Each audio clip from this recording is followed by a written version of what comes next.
Hello friends, ಇವತ್ತು ನಾನು beans ಪಲ್ಯ ಮಾಡ್ತಾ ಇದ್ದೀನಿ ಉಡುಪಿ ಸ್ಟೈಲಲ್ಲಿ. ತುಂಬ ಈಸಿಯಾಗಿ ಸಿಂಪಲ್ಲಾಗಿ ಮಾಡ್ಕೊಬೋದು. ನಾನಿಲ್ಲಿ 1 ಕಪ್ ಬೀನ್ಸ್ನ ಕಟ್ ಮಾಡಿ ಬೇಯಿಸ್ಕೊಂಡಿದ್ದೀನಿ. ಮಿಕ್ಸಿ ಜಾರ್ಗೆ ಅರ್ಧ ಬೌಲಷ್ಟು ಕಾಯಿ ತುರಿ ಹಾಕ್ಕೊಂಡಿದ್ದೀನಿ, ಹಸಿ ಕಾಯಿ ತುರಿ. ಒಂದು 4ರಿಂದ 5 ಒಣಮೆಣಸಿನ್ಕಾಯಿ, ಸಾಸಿವೆ 1 ಸ್ಪೂನಷ್ಟು, ಜೀರಿಗೆ 1 ಸ್ಪೂನಷ್ಟು ಹಾಕ್ಕೊಂಡು ತರಿಯಾಗಿ ಗ್ರೈಂಡ್ ಮಾಡ್ಕೊಳ್ತಾ ಇದ್ದೀನಿ. ನೋಡಿ ಯಾವ ತರಿಯಾಗಿ ಗ್ರೈಂಡ್ ಮಾಡ್ಕೊಂಡಿದ್ದೀನಿ ಅಂತ ನೋಡಿ. ಈಗ ಒಂದು ಬಾಣಲಿ ಇಟ್ಕೊಂಡು ಎಣ್ಣೆ ಹಾಕ್ಕೊಳ್ತಾ ಇದ್ದೀನಿ.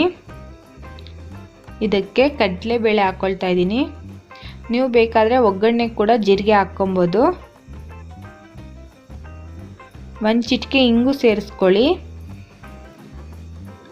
ನಾನು ಕರಿಬೇವು ಈರುಳ್ಳಿ ಹಾಕ್ಕೊಂಡು ಫ್ರೈ ಮಾಡ್ಕೊಳ್ತಾ ಇದ್ದೀನಿ.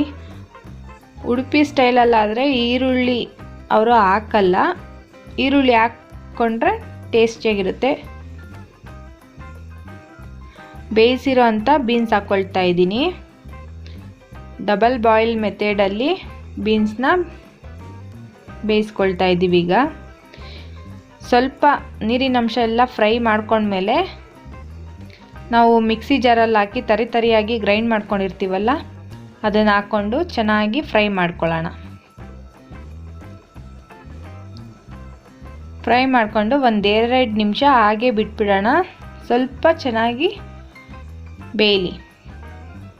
ನಾವು ಬೀನ್ಸ್ ಬೇಯೋವಾಗೂ ಉಪ್ಪು ಹಾಕ್ಕೊಂಡಿರ್ತೀವಿ, ನೋಡಿಕೊಂಡು ರುಚಿಗೆ ಬೇಕಾದಷ್ಟು ಉಪ್ಪು ಹಾಕ್ಕೊಳ್ಳಿ.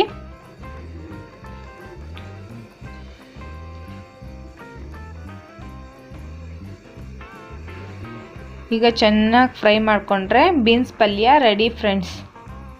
ತುಂಬ ಸಿಂಪಲ್ಲಾಗಿ ಫಾಸ್ಟಾಗಿ ಮಾಡ್ಕೊಂಬಿಡ್ಬೋದು. ಚಪಾತಿಗೆ ತುಂಬ ಚೆನ್ನಾಗಿರುತ್ತೆ. ಒಂದ್ಸಲ ಟ್ರೈ ಮಾಡಿ ಹೇಗಿತ್ತು ಅಂತ ಕಮೆಂಟ್ ಮಾಡಿ. ಈಗ ಸ್ವಲ್ಪ ಕೊತ್ತಂಬರಿ ಸೊಪ್ಪು ಹಾಕ್ಕೊಂಡು ಮಿಕ್ಸ್ ಮಾಡ್ತಾಯಿದ್ದೀನಿ. ಬೀನ್ಸ್ ಪಲ್ಯ ರೆಡಿ. ಒಂದ್ಸಲ ಮಾಡಿ ಕಮೆಂಟ್ ಮಾಡಿ.